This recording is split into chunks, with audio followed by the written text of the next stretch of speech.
സംസ്ഥാനത്തെ ജൂൺ മാസത്തെ ക്ഷേമ പെൻഷൻ വിതരണത്തെ സംബന്ധിച്ച് പ്രധാന അറിയിപ്പുകൾ വരികയാണ്.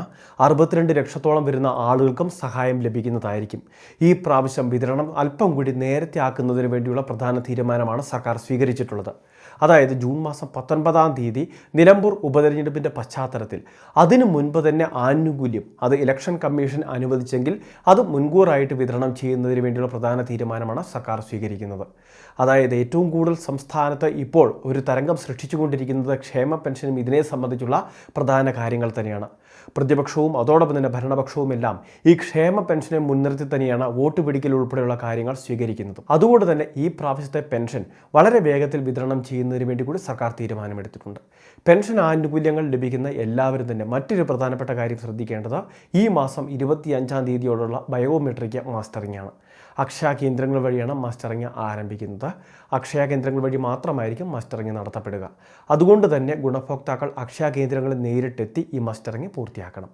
വാർദ്ധക്യകാല പെൻഷൻ വാങ്ങുന്നവർ, വിധവാ പെൻഷൻ ലഭിക്കുന്നവർ, കർഷക തൊഴിലാളികൾക്ക് ലഭിക്കുന്ന ആനുകൂല്യം, അവിവാഹിത പെൻഷൻ സ്കീമിൽ ആനുകൂല്യം വാങ്ങുന്നവരുണ്ട്, ഭിന്നശേഷിക്കാരായിട്ടുള്ള വ്യക്തികളുണ്ട്. അപ്പോൾ അങ്ങനെയുള്ള വിവിധ വിഭാഗങ്ങളിലെല്ലാം ഈ പെൻഷൻ വാങ്ങുന്നവർ ഈ ഒരു പെൻഷൻ മാസ്റ്ററിംഗ് ചെയ്യേണ്ടതാണ്.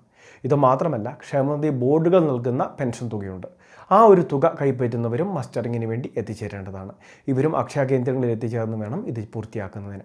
ഇനി വാർഷിക മസ്റ്ററിങ് ചെയ്യുന്ന സമയത്ത് ഏതെങ്കിലും കാരണവശാൽ അത് പരാജയപ്പെടുകയാണ് എങ്കിൽ മെഡിക്കൽ ബോർഡ് സർട്ടിഫിക്കറ്റ് ഹാജരാക്കി, അതായത് ലൈഫ് സർട്ടിഫിക്കറ്റ് ഹാജരാക്കി മസ്റ്ററിങ് പൂർത്തീകരിക്കാനുള്ള അവസരവും ഒരുക്കി തരുന്നുണ്ട്.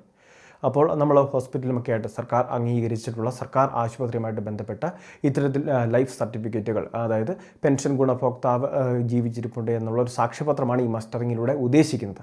അപ്പോൾ അതുമായിട്ട് ബന്ധപ്പെട്ടുള്ള ലൈഫ് സർട്ടിഫിക്കറ്റ് ഹാജരാക്കി കഴിഞ്ഞാൽ നമുക്ക് മസ്റ്ററിങ് പൂർത്തീകരിക്കാൻ സാധിക്കും. ഇനി മസ്റ്ററിങ് ചെയ്യുന്നതിനുള്ള പ്രധാന രേഖ നമ്മുടെ ആധാർ കാർഡ് തന്നെയാണ്. ആധാർ അധിഷ്ഠിതമായിട്ട് നമ്മൾ മുൻപ് ആധാർ വെരിഫിക്കേഷൻ്റെ ഒക്കെ സമയത്ത് നമ്മൾ ബയോമെട്രിക് അപ്ഡേഷൻ ചെയ്തിട്ടുണ്ട്. നമ്മളുടെ എല്ലാം വിരലുകൾ പതിച്ചാണ് ആധാറിൽ നമ്മൾ ഫീഡ് ചെയ്തിട്ടുള്ളത്. അതുകൊണ്ട് തന്നെ ഈ ഒരു മസ്റ്ററിങ് നടത്തുന്നതും ബയോമെട്രിക് അധിഷ്ഠിതമായിട്ടാണ്. ഇവിടെ നമ്മളുടെ ആധാർ നമ്പർ കൊടുത്ത് ബയോമെട്രിക് മസ്റ്ററിങ് പൂർത്തിയാക്കുമ്പോൾ കൃത്യമായിട്ട് അത് വിജയകരമാകും. ആ ഒരു സമയത്ത് നമുക്ക് ലഭിക്കുന്ന പ്രിൻ്റ് ഔട്ട് നമ്മൾ സൂക്ഷിച്ചു വെക്കുകയും ചെയ്യേണ്ടതാണ്. ഇനി ജൂൺ മാസം 25-ാം തീയതി ആരംഭിക്കുമ്പോൾ ഈ സമയത്ത് തന്നെ ഇത് പൂർത്തിയാക്കണമെന്നില്ല. അതായത് നമുക്ക് ജൂലൈ മാസവും ചെയ്യാനുള്ള സമയമുണ്ട്, അല്ലെങ്കിൽ ഓഗസ്റ്റ് മാസം 24-ാം തീയതി വരെ ഇത് പൂർത്തിയാക്കാൻ സമയമുണ്ട്. ഇനി ഇത് പൂർത്തിയാക്കുന്നതിന് വേണ്ടി നമ്മളിപ്പോൾ എവിടെയാണോ ഉള്ളത്, നമ്മളുടെ പ്രദേശത്തിനടുത്തുള്ള അക്ഷയ കേന്ദ്രങ്ങൾ, ആ അക്ഷയ കേന്ദ്രങ്ങളെ ആശ്രയിച്ചു കഴിഞ്ഞാൽ നമുക്ക് ഈ മസ്റ്ററിങ് പൂർത്തിയാക്കാൻ സാധിക്കുന്നതാണ്. നമ്മളുടെ പഞ്ചായത്തിന് കീഴിലുള്ള അക്ഷയയിലേക്ക് തന്നെ വന്ന് ചെയ്യണമെന്നില്ല. അതുകൊണ്ട് തന്നെ ഈ കാര്യങ്ങളെല്ലാം എല്ലാ ഗുണഭോക്താക്കളും തീർച്ചയായിട്ടും ശ്രദ്ധിക്കുക. ഇനി അതോടൊപ്പം തന്നെ തീർത്തും അവശതയുള്ള വ്യക്തികൾ, കിടപ്പ് രോഗികൾ, അങ്ങനെയുള്ളവരുടെ വിവരങ്ങൾ ഈ 25-ാം തീയതിയോടെ തന്നെ അക്ഷയ കേന്ദ്രങ്ങളിൽ അറിയിക്കണം. നമ്മളുടെ മേൽവിലാസം ഉൾപ്പെടെയുള്ള കാര്യങ്ങൾ, അവർക്ക് ബന്ധപ്പെടാനുള്ള മൊബൈൽ നമ്പർ, ഈ കാര്യങ്ങൾ കൃത്യമായിട്ട് ഏൽപ്പിക്കുകയും വേണം. കാരണം ഒരു നിശ്ചിത ദിവസങ്ങൾ കഴിയുമ്പോഴേക്കും അക്ഷയ കേന്ദ്രത്തിൽ ജീവനക്കാർ വീടുകളിലെത്തിയും മസ്റ്ററിങ് ചെയ്യുന്നതാണ്.